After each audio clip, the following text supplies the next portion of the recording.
companions are nothing to me, Callow. But I desire the young Jedi taken alive, if at all possible.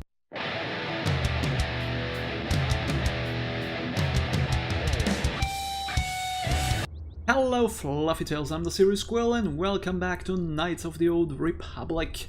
In the last episode we ventured through the ancient ruins and discovered the whereabouts of some Starforge map pieces. They're on 4 different planets and we are going to go to one of them in this episode. Bastila seems to have something on her mind, perhaps you should talk to her about it. Let's do that. Speak to Bastila. How can I help? I want to talk about that dream. It was less of a dream and more of a vision the two of us shared. But I am certainly willing to answer any questions the Jedi Council did not. Still don't understand why we shared this vision. Are you wondering why we shared the vision? Or why we even received it in the first place? To the first, I can only repeat the answer that the Council gave us. Our fates are linked. And for two as strong as we are in the Force, that amounts to a near-physical bond. As to the second, I truly don't have an answer for you. The Force works as it will, and perhaps we should be grateful for what we've been given. But how did our fates become linked? I don't know. Believe me, I certainly don't find the prospect of being joined to you enjoyable in any fashion. Well, thanks a lot. Please, forgive me. I did not mean to imply that you were repulsive in any sense of the word. That we shared something so personal is just not something I'm used to. I have another question. What would you like to know? Why did we dream of Malak and Revan? Perhaps because we desired to. Perhaps because they came to this planet and were strong enough in the Force to leave a trace.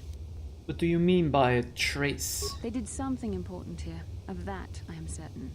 It may be simply that we are sensitive to that event, or it may not. We dreamed about Revan and Malak either because we were meant to, or because we needed to. There is no other way to look at it. What do you think Malak and Revan were doing? I have no idea.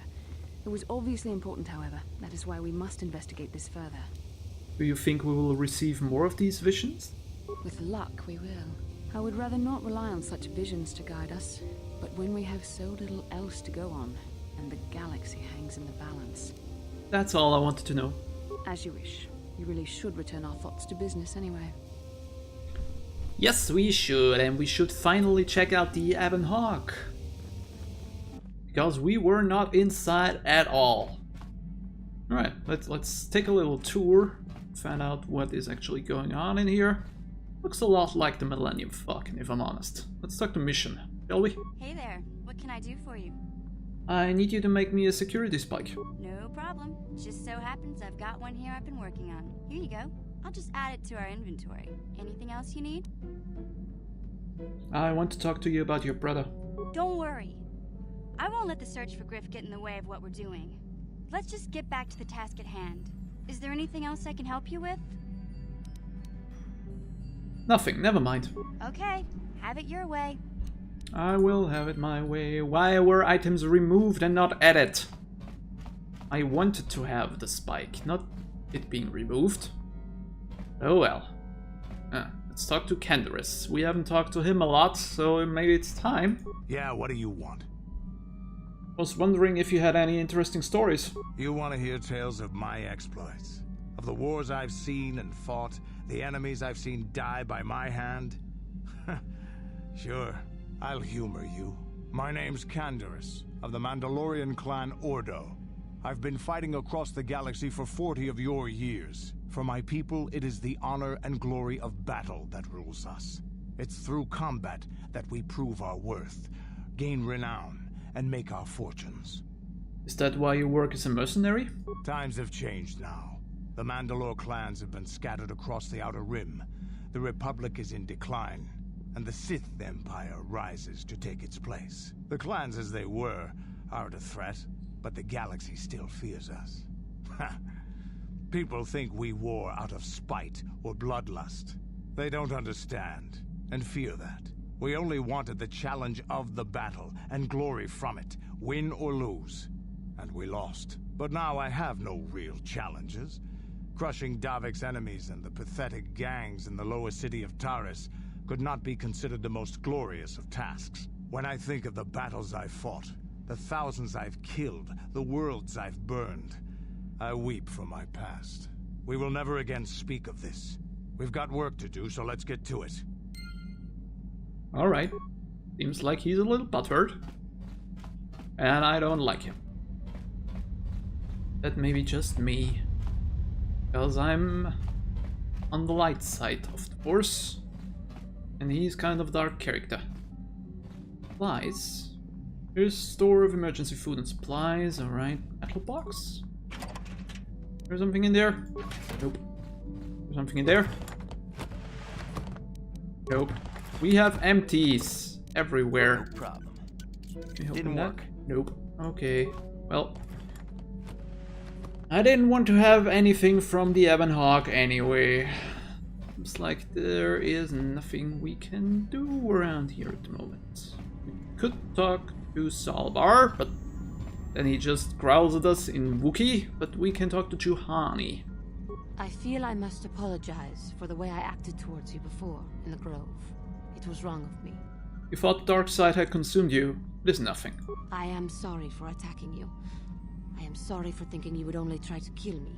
I hope that by helping you in your task, I may redeem myself in your eyes, and in my own. Don't worry, Juhani. I forgive you. Thank you. It is most reassuring to know that you can forgive me, even though I tried to take your life. I can only hope that, in our time journeying together, I will succeed. Succeed in what? I already took your apology. Don't worry so much. Damn, girl. Wasn't here. Hi, buddy. Oh, buddy. Alright. There's Bastila. This is the galaxy map, the Ebon Hawk's onboard navigational computer. When you are ready to leave Dantooine, you can use the galaxy map to travel to other planets around the galaxy. Destination is still stored in the Ebon Hawk's computer from the last trip Davik made with it. Alright. But first, we're going to talk to Bastila and Karf. Yes, what's on your mind? I want to continue our discussion from before. I thought I said I don't want to talk about it anymore. I think you owe me an explanation, Karf. I suppose you're right. Fine, then.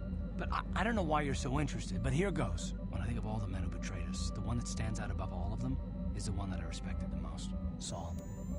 That name sounds familiar. With good reason. Admiral Saul Kareth is the commander of the entire Sith fleet. He's half the reason Malak has done so well in the war. Saul was my commanding officer back when the Mandalorian Wars first began. He taught me everything about being a soldier, and I looked up to him. Saul approached me before he left. He talked to me about how the Republic was on the losing side and about how I should start thinking of my survival. I know now that he was trying to recruit me into the Sith, but I couldn't have conceived of it back then. I argued with him and he got angry and he left. I never saw him again. You didn't think he would betray the Republic? Saul was my mentor. He led us to so many victories against the Mandalorians. I mean, even when things looked to be at their worst, I couldn't conceive of it. He couldn't be serious.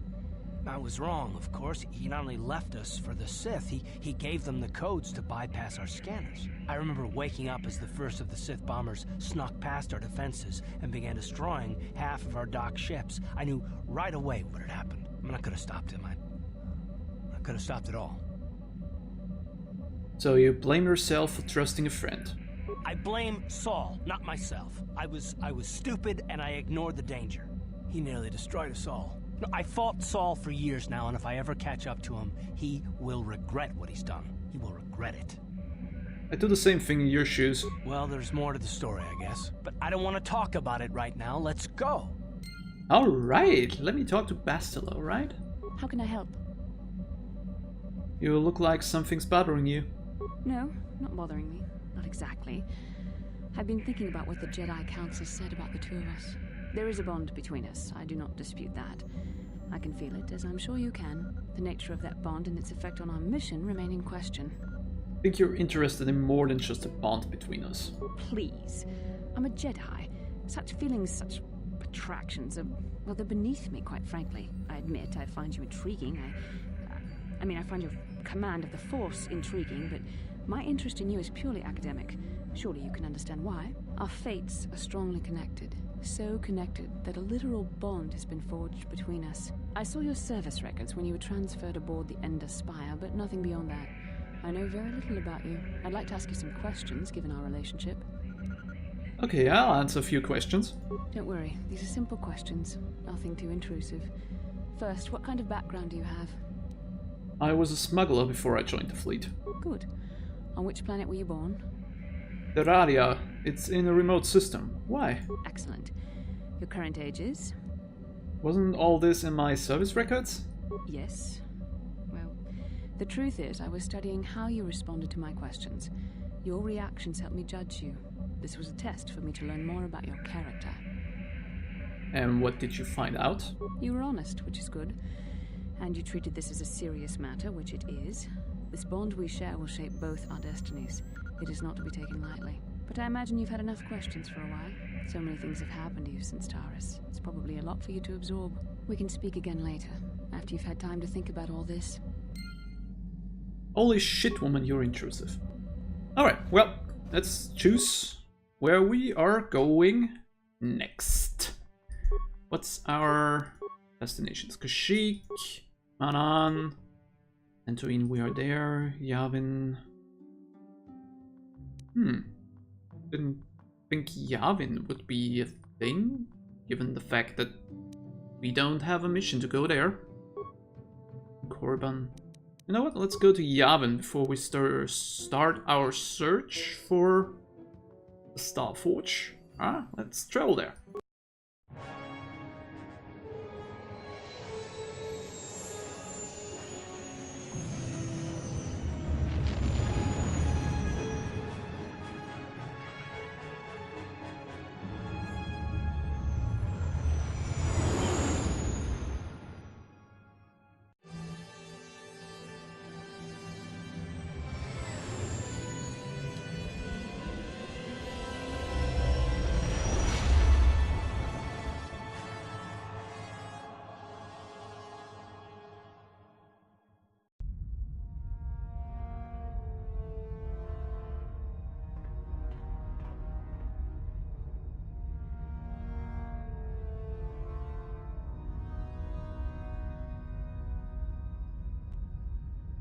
Lord Malak, the Starforge is operating at 200% capacity, far beyond our expectations. I am more interested in the young Jedi Bastila and her battle meditation.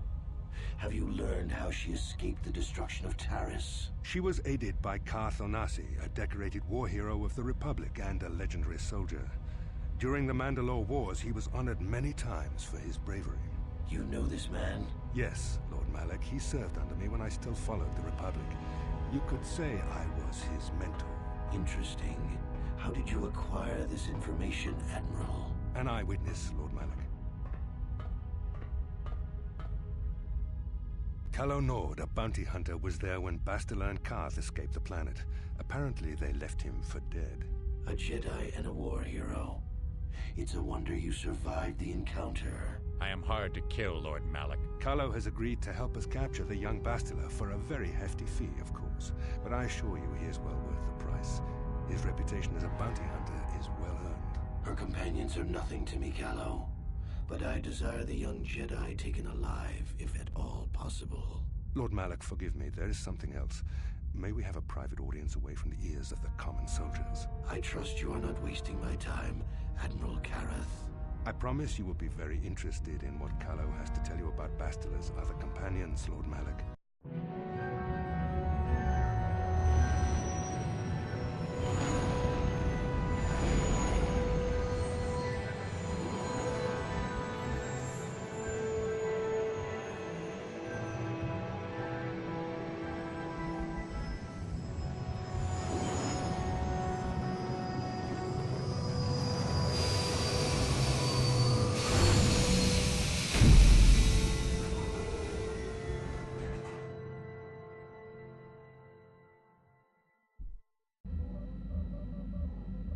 Well, this looks like an intriguing little space station.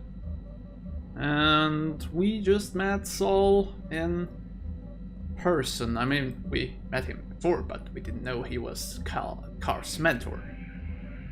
Oh well, well, we're here, and I think we're going to end the episode and explore the space station in the next episode, Fluffy Tales. So I hope that you had fun watching this one. If you did, please leave me some comments down below. And as always, I hope that you come back in the next episode, and until then, I'll leave you with a hearty goodbye. Goodbye.